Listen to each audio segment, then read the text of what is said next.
Silence is golden. Silence is deafening. Silence is where we came from and where we will all end. But what is silence? A gap between words and noise? A breath in a sentence? A religious order which turns up occasionally in Doctor Who? Why is it that silence is so revered and yet so feared? Silence allows us to appreciate the people we are with. It allows us to properly consider what has been said and what our opinion on that is. Silence in conversation implies respect, as silence shows that what has been said has also been heard. Silence allows us to think our own thoughts. When someone is talking to you, they are transferring their thoughts and ideas to your mind. Therefore, when you are in silence, your mind is no longer receiving these thoughts, and so has to create its own. As A.R. Ammons said, only silence perfects silence. However, some people do not enjoy being alone with their own silence. For some people, being quiet is terrifying, as when we are in silence, our mind forces us to think about and consider things that we are not comfortable with. One example of existing with one's own silence would be monks and nuns who've taken a vow. Christian monks may base their vow of silence on Psalm 62 in the Old Testament. For God alone my soul waits in silence. From him comes my salvation. Benedictine monks take a vow of silence in order to clear the mind of distraction and have more room for God. As Friar David Bird said, when both our interior and exterior are quiet, then God will do the rest. I am reminded of a story I heard about 4 monks who'd decided to undergo 2 weeks of silent meditation.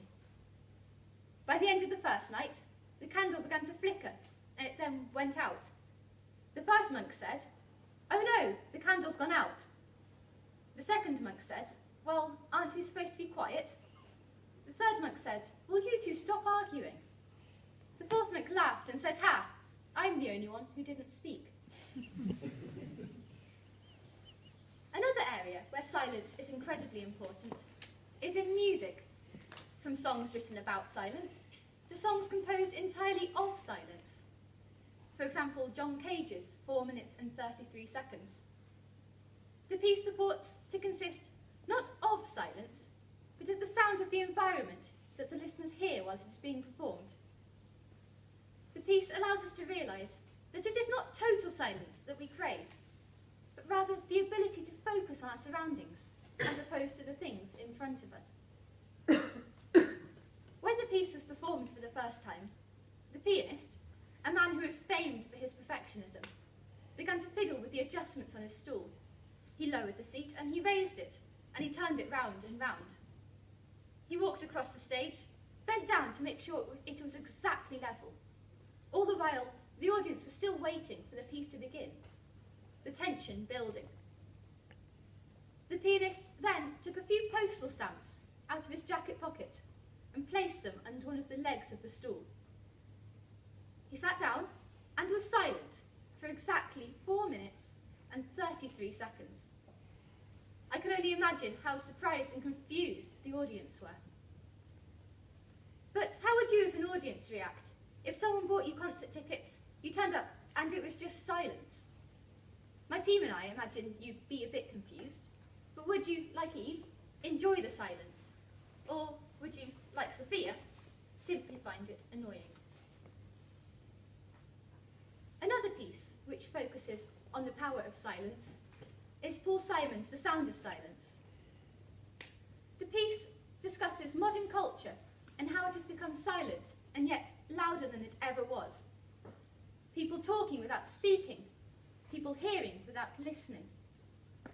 The piece warns of the dangers of allowing technological communication to overrule physical and verbal communication.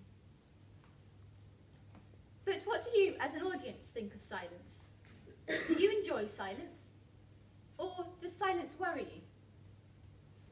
When was the last time you, in this modern world, properly experienced the power of quietness?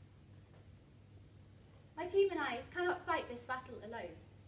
And so our message to you today is to join us in our silent revolution and to help us spread the word, or perhaps mime the word, about silence.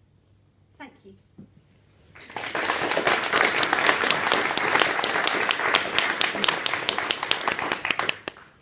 Thank you, Libby, for that intriguing talk. I now gather a member of the audience has a question to ask Libby. My generation would put silence as golden. Would your generation put a value, a lesser metal on it, or would you agree with me that silence really is golden? Thank you, sir. Libby, what the gentleman would like to know is, do you think that our generation put a value on silence, or just discard it in this modern world? I think that silence is not something that changes with generations. I think silence will always be golden. But I think that our generation does view it as a lesser metal, perhaps aluminium. This is why we're doing our speech. If our generation viewed silence as golden, then we would be talking about something else. But it doesn't.